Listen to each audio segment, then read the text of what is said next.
удирдлагуудын өнөөгийн үйл ажиллагаа харуулж байна.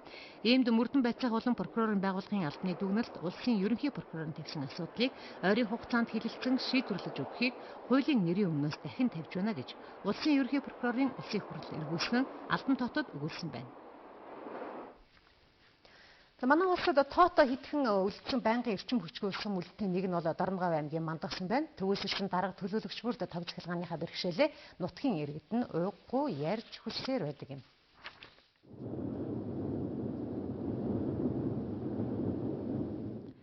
Мандагсумын хувьд сургууль, соёлын төв цэцэрлэг хамгийн газар төрийн үйлчилгээний байр байшингийн хүртээмж чанарт нь асуудал байхгүй, ганцхан тоггүй гэдэг гачлан байгаа юм а. Солонгосчуудын буцалтгүй тусламжаар нарны зайн үүс гүртэй болох тухай төсөл хэдэн жил яригадаад эцэст нь нэг суйрласан. Гэсэн ч ашиглалтанд оруулах хугацаа нь сар сараар сунжирсаар байгаа юм байна. Айл хэдийн холбоонд гэсэн 5 сарын эднэр хүлээлтэн гэсэн байхгүй, 6 сарын эднэр хүлээлтэн мөн байхгүй. Одоо ингээ сая бүхүүлүүтээ одоо сургуулийн 70 жил боллоо, сумын наадам боллоо, улсаа хойволж байна. Тэгэхэд мөн л гэргээгүй энжгэрээ байж гонгорч биш. Тэгэхэд өдөөний айлууд чинь зургатаа үтсэн. Улсад тийм бүхэр төрүүлээд төдөн бүхэрлээ гэж яхад сумын төвдөө тэрийг мэддэг нэг ч байхгүй. Гэрэл байхгүй ч яах юм? Гэрэлгүй айгүй хэцүү нэг эмнэлэгт гээл бай тавьдаг чинь ингээл өвчтөө хүнд өвчтөө болоод ингээл тарай буудаа хийлгэх хүн эмтэрх болоход гэрэл байхгүй. Тэгээд гарч явж виз заслах барих болоход өнөө хөл гар муутай хүн чинь таврцгалж явж бариад гэрэлгүй их хэцүү байна. Нэг нарны энэ гэрлийг л маш хурдан яаралтай гэрэлтэй болмоор энэ эрчим хүчтэй л болгомоор байна. За энэ нарны сэгэт эрчим хүчний талаар бол манай сум одоо дээшээ нэлээд олон удаа одоо хөөцөлдөж байсан. Одоо сүүлийн 5 жил баг хөөцөлдөж байна шүү дээ. За сүүлийн 5 жил хөөцлөөд одоо нэг үеэрэл одоо эрчим хүч одоо ингээ бий болно. Одоо ингээд нэг байна.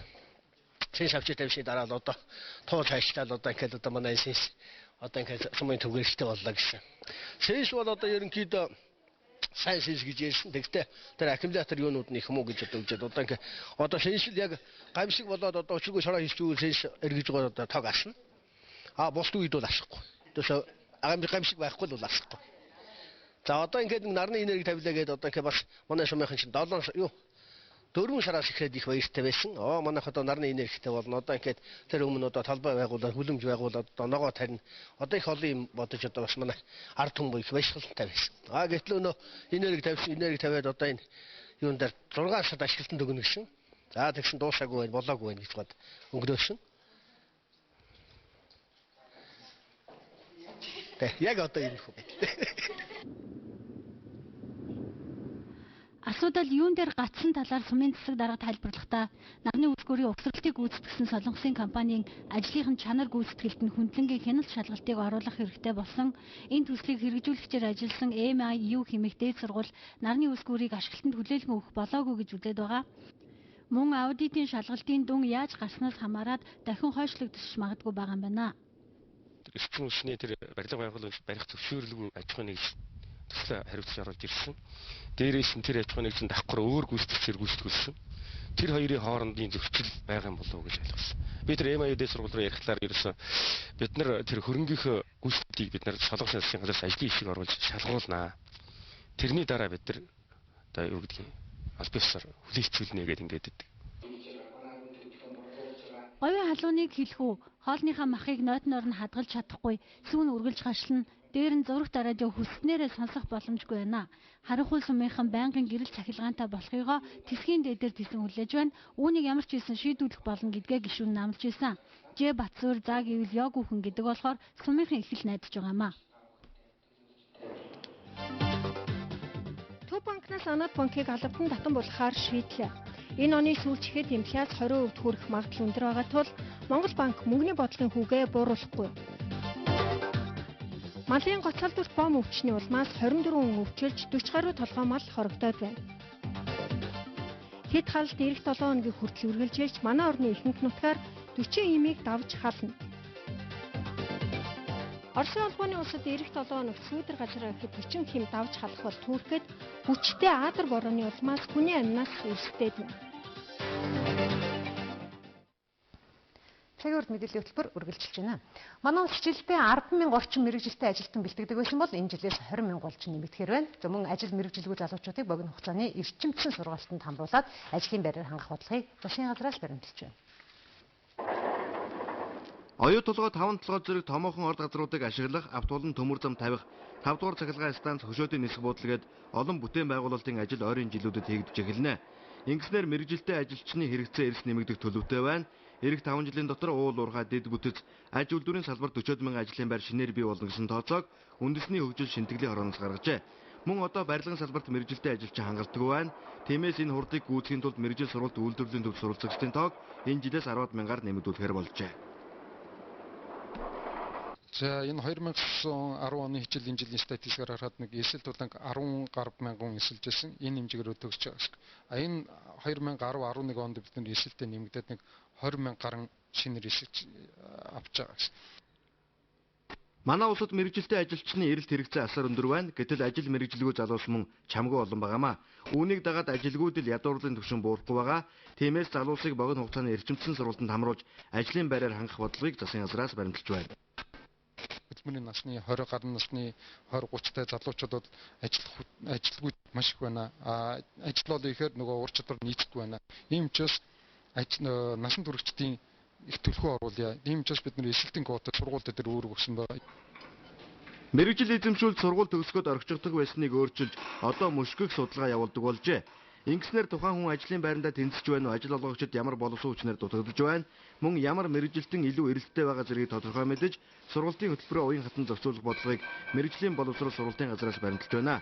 Энэ ажилд нь мянганы сорилтын сангаас дэмжлэг үзүүлж байгаа юм. Монгол улсад автодрын салбар үүсэж үлдснээс хойш 10 жилийн дараа төр засгийн үйлчилгээний автобааз байгуулагдаж байсан. Анх 8 автомашинтай үйл ажиллагааны хэлсэн энэ байгууллага өнөөдөр 75 жилийнхаа ойгоонд тэмдэглэлээ.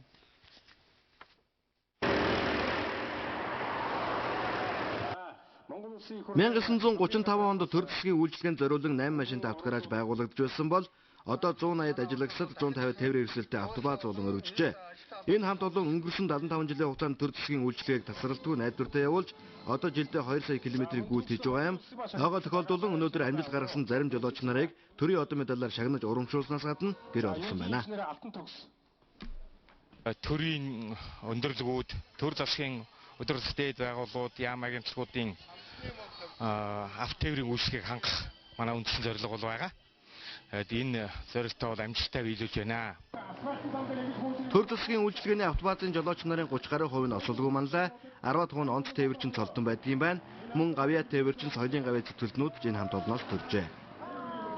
За би энэ баазд нэг 16 жил ажиллаж байна. Энэ ороод манай хамт олон бол одоо төр засгийн үйлчилгээнд бол одоо ерөөсө хөдөө ажил хот дотор үйлчилж одоо асаасыг төрийн ажлыг бол гүйцэтгэж явдаг. Би намайг дэмжиж ингэж залуу хүмүүсээ дэмжиж ингэж өргөө цагаан гэр бэлгэлсэн зүгт баярлж байна. Ажиллаж байна. За тэгээд одоо хөдөлмөрийн хүнд медаль 75 жилийнхаа ойгоор авсан даа баяртай хамт олондоо баярлж одоо хана их сайхан баяртай байна да. Монгол төрийн одоо өндөрлгөөд үйлчилж яадаг арай их бахархаж явуулдаг. Ингээд цаашдаа баазынхаа нийт жолооч бригадынхаа хамт олонд бүгдээрэнд нь алтан шаардлага нөлөөтэй бай гэж яриж байна. Төр засгийн удирдах албан тушаалтнуудад үйлчилдэг учраас өндөр үүрэг хариуцлагатай ажилладаг гэж энэ автобаазынхан ярьж байлаа. Гаднаас төрийн өндөр диет албаны зочид төлөөлөгчид ирэхэд ч мөн энэ баазынхан үйлчилдэг юм а. 10 жил тутамд хийгддэг хүн ам орон сууцны тооллого эхлэхэд 109 хоног үлдээд байгаа. Бүх улс оронд болох энэ тооллогыг зохион байгуулах ажлын бэлтгэл хэвэн явагдаж байгаа гэж албаныхан хэлж байна. Хүн ам орон сууцны тооллого 2010 оны 11-р сарын 11-ээс 17-ны хооронд явагдана. Тооллогод нийт 30 орчим мянган хүн ажиллах учраас тэднийг дадлагжуулан бэлтгэх тусгай сургалтыг удахгүй зохион байгуулах юм байна. Энэхүү 2010 онд хүн амын шинжилсэн бүртгэл, хүн ам орон сууцны тооллого, өрхийн бүртгэл гэсэн 3 арга хэмжээ давхар явагдаж байгаараа онцлог юм а. Иргэний шинжилсэн бүртгэл нь технологийн дэвшил, мэдээллийн сантай холбоотойгоор засгийн газраас дахин шинжлэх үйл ажиллагаа явуулж байгаа бол хүн амын тооллого нь 10 жил тутамд албан ёсоор явагддаг үйл ажиллагаа юм а. Иргэний бүртгэлээс бол Монгол улсад өнөөдөр дээд боловсролтой хичнээн хүн байна. Бичиг үсэг мэдэхгүй хэдэн хүн байна гэдгийг гаргаад иргэвэлж чаддгүй. Тэгвэл хүн амын тооллого нь 10 жилд нэг удаа энийг гаргаж өгч дараагийн 20-30 жилд Монгол улс ямар хөө байдалтай хөгжих вэ? Хүнийхээ хөгжил юунд анхаарах вэ гэдгийг гаргаж өгдөг. Тэр суурийг гаргаж өгч. Өнөөдөр иргэний бүртгэлээр хүн асарлаа гэхэд